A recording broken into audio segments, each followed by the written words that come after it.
D and A block के अंतर्गत यानी डी ब्लॉक एलिमेंट के अंतर्गत general characteristic of D block element. General characteristic of D block element में आज का टॉपिक है मेल्टिंग एंड बॉइलिंग पॉइंट। मतलब डी ब्लॉक के जो मेटल्स होते हैं, एलिमेंट्स होते हैं, इनका मेल्टिंग और boiling point S block, P block और एफ ब्लॉक से अधिक होता है। तो ऐसा क्या रीजन है कि डी ब्लॉक के एलिमेंट अधिक मेल्टिंग और बॉइलिंग पॉइंट रखते हैं? आपको पता होना चाहिए कि इस पूरे पीरियोडिक टेबल में एक अकेला टंगस्टन सबसे अधिक मेल्टिंग पॉइंट रखता है, इसलिए उसका यूज बल्ब के फिलामेंट बनाने में होता है। और टंगस्टन ग्रुप नंबर 6 में है, क्रोमियम वाले में, और ये टंगस्टन का बॉइलिंग पॉइंट सबसे अधिक होता है, जल्दी मेल्ट नहीं होता, बल्कि मेल्टिंग पॉइंट सबसे अधिक होता है, जल्दी मेल्ट नहीं होता है। W संकेत है इसका टंगस्टन ग्रुप नंबर 6 में टंगस्टन। तो यहाँ पर सवाल उठता है कि ऐसा क्या प्रॉपर्टी रखता है डी ब्लॉक का मेटल्स और उसके कंपाउंड की इसका मेल्टिंग और बॉइलिंग पॉइंट हाई होता है? तो इसके सारे कॉन्सेप्ट को समझने के लिए कुछ बेसिक जानकारी देने जा रहे हैं, जिसके समझने के बाद आप इसके कॉन्सेप्ट को समझ पाएंगे कि क्यों डी ब्लॉक के एलिमेंट हाई मेल्टिंग और बॉइलिंग पॉइंट रखते हैं।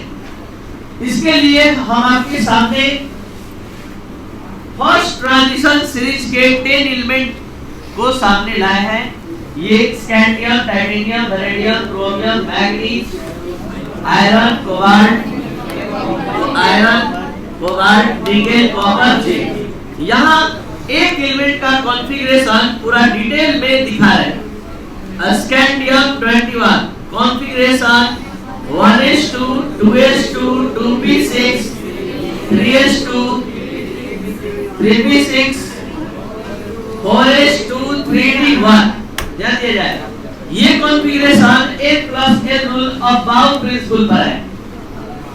अगर अरेंजमेंट पर बात करें तो ये पूरा वैसे ही, मतलब 1s2, 2s2, 2p6, 3s2, 3p6, 3d1, 4s1, 4s2। तो यहाँ 3d1, 4s2, ये 3 वाला एक साथ हो गया, 2 वाला एक साथ और 1 वाला एक साथ। यहाँ से यहाँ तक के लिए हम स्पेशल नोबेल गैस का यूज कर रहे हैं आर्गन।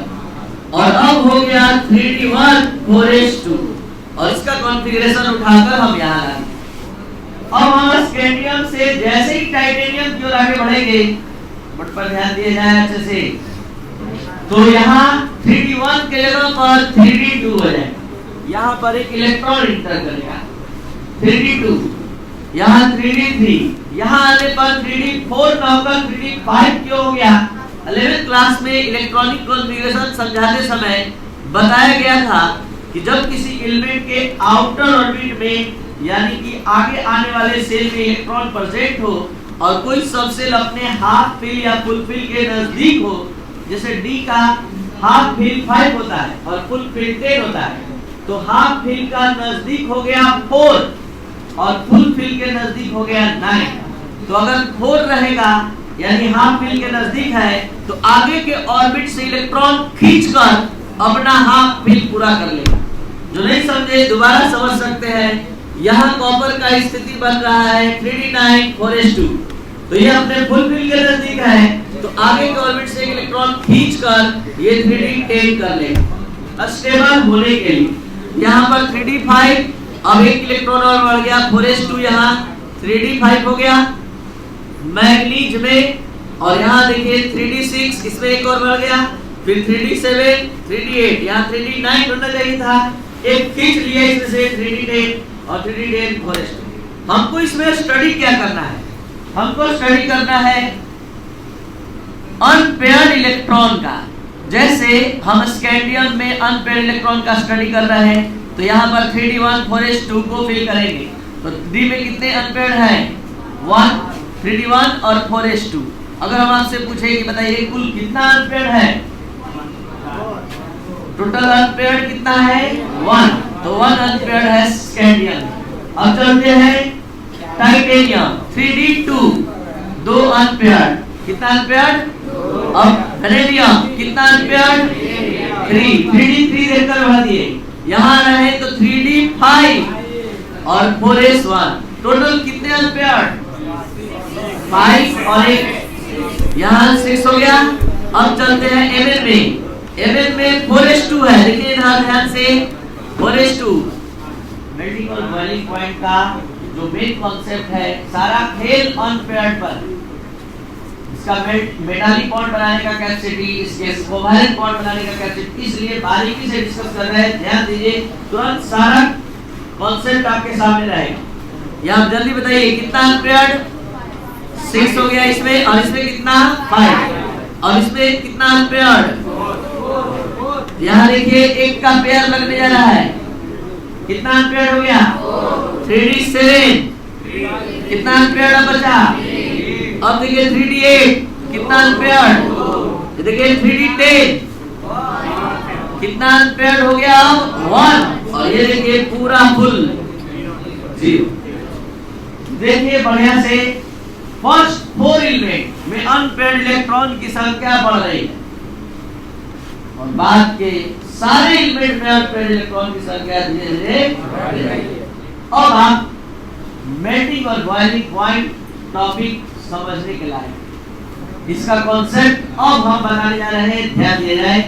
डी ब्लॉक के मेटल्स अधिक मेल्टिंग और बॉइलिंग पॉइंट रखते हैं अन्य ब्लॉक के मेटल की अपेक्षा। इसका मेन रीजन है इसके वैलेंस शेल में अनपेयर्ड इलेक्ट्रॉन की संख्या, जो अनपेयर्ड इलेक्ट्रॉन ज्यादा रखता है, जिसके कारण स्ट्रॉन्ग मेटालिक बॉन्ड बनाने का कैपेसिटी रखता है।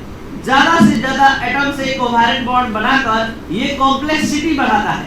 ध्यान दीजिएगा, जो कोवैलेंट बॉन्ड बनाने का कैपेसिटी होता है वो अनपेयर्ड इलेक्ट्रॉन पर होता है, क्योंकि जितना ज्यादा अनपेयर्ड इलेक्ट्रॉन होगा उतना ज्यादा ओवरलैपिंग होगा, उतना ज्यादा बॉन्ड का फॉर्मेशन होगा।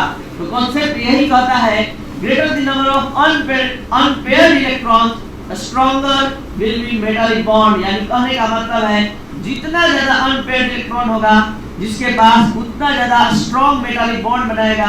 जितना ज्यादा अनपेयर्ड इलेक्ट्रॉन होगा उतना ज्यादा इलेक्ट्रॉन शेयरिंग में भाग लेगा, उतना ज्यादा एटम को अपने में जोड़ेगा, और जितना ज्यादा एटम को अपने में जोड़ेगा कॉम्प्लेक्सिटी बढ़ेगी और उसको गलाने या खौलाने में अधिक एनर्जी लगेगी। तो सारा कॉन्सेप्ट यही है कि अगर हम इसके मेल्टिंग बॉइलिंग पॉइंट का फर्स्ट ट्रांजिशन सीरीज के एलिमेंट का स्टडी करें तो फर्स्ट 4 एलिमेंट का मेल्टिंग और बॉइलिंग पॉइंट बढ़ेगा, और बाद के सारे एलिमेंट में मेल्टिंग और बॉइलिंग पॉइंट बढ़ता चला जाएगा।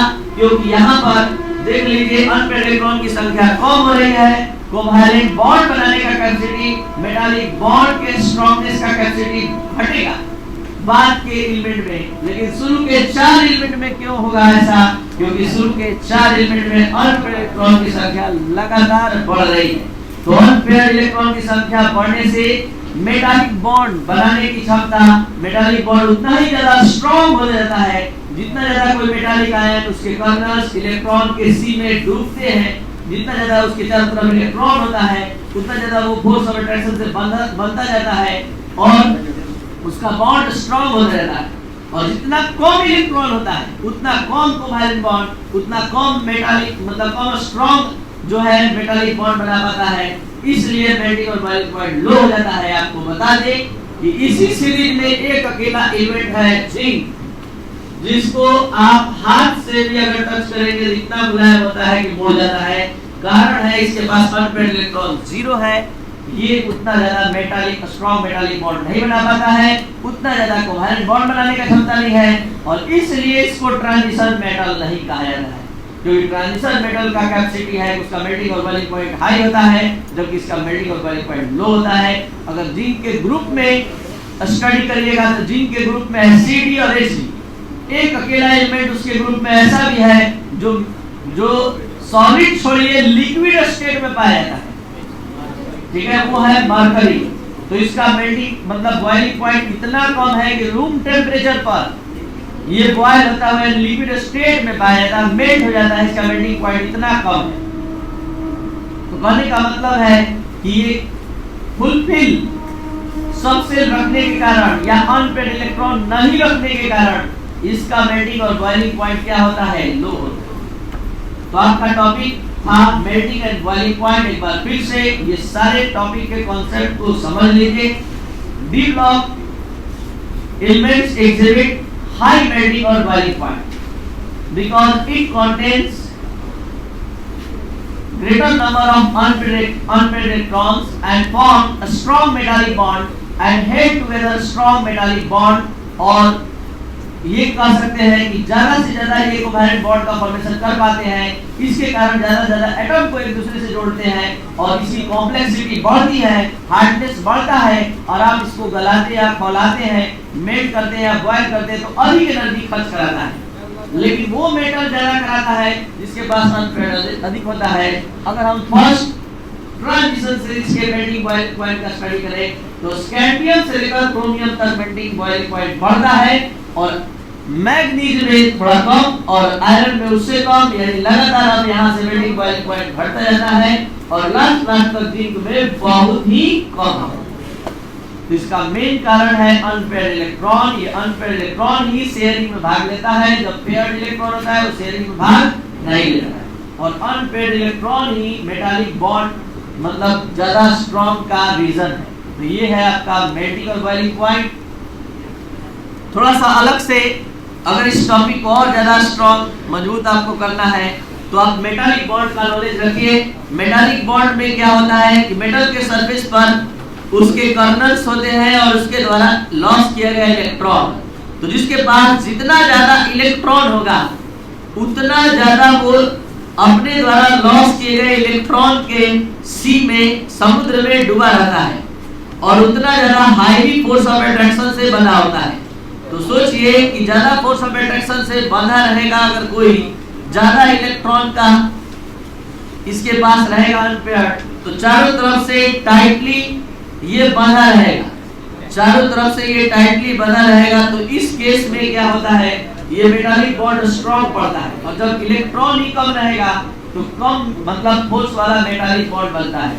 तो ये था आपका आज का टॉपिक। आज इतना ही, कल टॉपिक साइज